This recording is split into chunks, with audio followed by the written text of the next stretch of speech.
Halo semuanya, selamat datang di sesi bedah materi kita kali ini. Jujur saja, saya sangat antusias karena hari ini kita akan membongkar sesuatu yang mungkin awalnya terdengar seperti teori matematika yang kaku, tapi sebenarnya ini tuh semacam sabuk peralatan rahasia buat mengatur kehidupan sehari-hari kita. Yap, kita akan membahas permutasi. Begitu kalian menguasai alat-alat ini, percayalah cara kalian melihat dunia akan jauh lebih terstruktur dan pastinya lebih seru. Coba deh, bayangin sebentar. Pernah nggak sih pas lagi asyik kumpul bareng teman-teman terus kalian iseng mikir, ada berapa banyak cara ya kita bisa duduk mengelilingi api unggun ini? Atau yang lebih sering kita alami nih, pas lagi bikin PIN 3 digit buat HP, pernah kepikiran nggak seberapa aman sih PIN itu? Berapa banyak kombinasi yang sebenarnya ada? Nah, tanpa kalian sadari, di momen-momen itu, sebenarnya kalian lagi berhadapan langsung dengan yang namanya permutasi.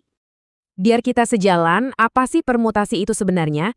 Sederhananya begini, permutasi adalah cara kita menyusun elemen-elemen berbeda dari sebuah kelompok yang lebih besar. Tapi, nah ini dia poin kuncinya, urutan itu mutlak penting, sangat penting. Dalam permutasi, posisi A lalu B itu maknanya beda banget sama B lalu A. Urutan inilah yang jadi nyawa dari semua perhitungan kita hari ini. Oke, ini dia peta jalan kita hari ini. Ada 5 alat utama yang bakal kita bedah. Pertama, menyusun semua elemen. Kedua, memilih sebagian elemen. Ketiga, menangani elemen identik. Keempat, susunan melingkar atau siklis. Dan terakhir, elemen yang berulang. Yuk, langsung kita bahas. Alat pertama kita, menyusun semua elemen. Artinya, kita menggunakan setiap item yang ada tanpa sisa. Mari kita lihat skenario di dunia nyata. Bayangkan kalian jadi panitia sebuah acara internasional. Kalian dikasih tugas buat menyusun 5 bendera dari 5 negara berbeda secara berjajar. Kelima bendera ini harus dipajang semuanya. Pertanyaannya, ada berapa banyak sih susunan yang bisa kalian buat? Mari kita terjemahkan masalah ini ke dalam eksekusi matematika. Gampang kok. Langkah pertama, identifikasi total item kita. Karena ada 5 bendera, berarti N sama dengan 5. Karena kita pakai semua elemennya, kita lanjut ke langkah kedua. Gunakan rumus faktorial dasar, yaitu N faktorial. Di langkah ketiga, kita tinggal hitung aja 5 faktorial. Ini berarti perkalian menurun 5 kali 4 kali 3 kali 2 kali 1. Dan hasilnya luar biasa. Ada 120 urutan berbeda yang bisa terjadi cuma dari 5 bendera. Kebayang nggak kalau kalian harus coba menyusunnya satu-satu secara manual? Bakal menghabiskan waktu banget kan? Disinilah matematika menyelamatkan hari kalian. Kita lanjut ke alat kedua, memilih sebagian elemen. Ini dipakai saat kita cuma butuh mengambil kelompok kecil dari kumpulan yang lebih besar. Skenario ini pas banget buat menjelaskan konsepnya. Katakanlah ada 8 orang siswa. Dari mereka ini, kita mau memilih 3 orang untuk jadi ketua, sekretaris, dan bendahara. Perhatikan ya, jabatan ini punya gelar yang spesifik. Kalau Budi jadi ketua dan Andi jadi sekretaris, maknanya akan langsung berubah 180 derajat kalau posisinya ditukar.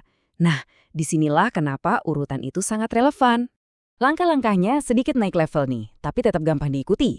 Pertama, identifikasi total kelompok kita, N adalah 8, dan R alias jumlah peran yang dicari adalah 3.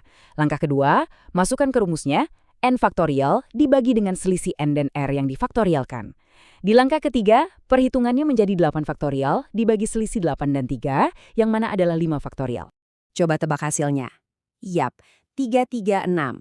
Ada 336 cara berbeda bagi kita untuk menugaskan 3 jabatan itu dari 8 kandidat. Cukup mengejutkan kan melihat betapa cepatnya kemungkinan itu melonjak? Alat ketiga, elemen identik.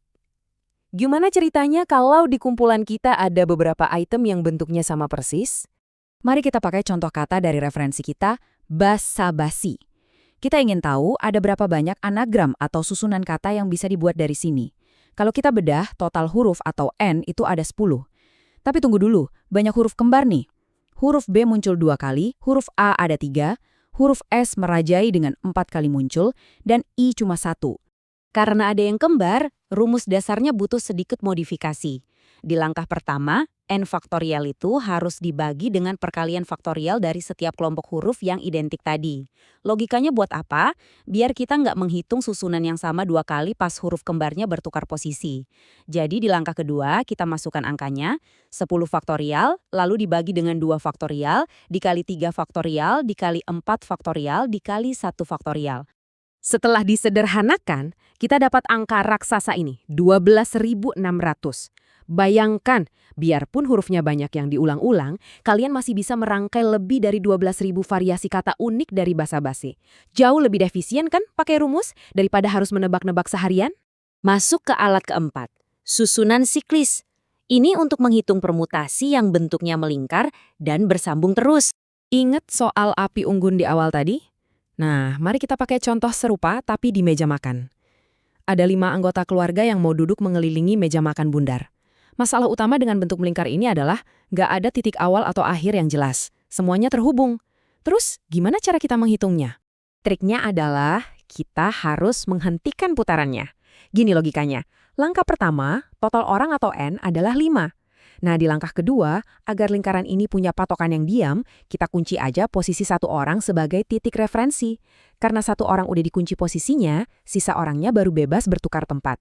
Itulah kenapa rumus siklis itu adalah N dikurang 1, lalu difaktorialkan. Jadi di langkah ketiga, 5 dikurang 1 kan 4. Kita tinggal hitung 4 faktorial. Hasilnya cuma 24 cara. Coba kalian bandingkan deh. Di awal tadi, 5 bendera yang disusun lurus menghasilkan 120 cara. Tapi, begitu 5 orang ini duduk melingkar, restriksi ruang tersebut memangkas kemungkinannya jatuh jadi cuma 24 cara. Bentuk fisik nyatanya mengubah hasil matematika secara drastis. Tibalah kita di alat kelima alias yang terakhir, elemen berulang. Ini andalan banget kalau kalian berurusan dengan sandi atau kode. Mari kita telaah skenario bikin password ini. Kalian diminta membuat susunan 3 digit bilangan. Batasannya, kalian cuma boleh pakai angka 1 sampai 6. Ingat, ini bilangan, yang berarti kalian boleh banget mengulang angka yang sama. Sandi seperti 111 atau 656 itu sepenuhnya sah di sini. Cara menyelesaikannya super cepat dan elegan. Langkah pertama, kita hitung N alias opsi angka yang ada. Kita punya 6 angka. Terus K, jumlah slot digit yang harus diisi, ada 3. Langkah kedua, rumus repetisinya sederhana banget. N pangkat K. Masuk akal sih, slot pertama ada 6 pilihan, dikali 6 pilihan lagi untuk slot kedua, dan 6 pilihan lagi untuk slot ketiga. Makanya di langkah ketiga, kita cukup menghitung 6 dipangkatkan 3. Dan angkanya terungkap. Ada tepat 216 kombinasi susunan berbeda untuk kode 3 digit kalian. Dengan ini, lengkap sudah kelima taksonomi dari tipe permutasi kita. Sabuk peralatan matematika kalian sekarang udah terisi penuh dan siap dipakai kapanpun di kehidupan nyata. Tapi tunggu dulu, saya nggak akan membiarkan kalian pergi begitu saja tanpa pemanasan. Di akhir referensi kita ini ada satu tantangan yang lumayan provokatif dan saya tantang kalian buat memecahkannya. Gini pertanyaannya, ada 4 siswa, sebut saja A, B, C, dan D. Kira-kira berapa banyak cara bagi mereka untuk menempati kursi yang disusun berderetan secara teratur? Ayo, ingat-ingat lagi alat yang baru saja kita pelajari, tentukan mana rumus yang paling tepat, dan buktikan pemahaman kalian. Berani terima tantangannya? Terus asah logika kalian, dan sampai jumpa di pembahasan kita berikutnya.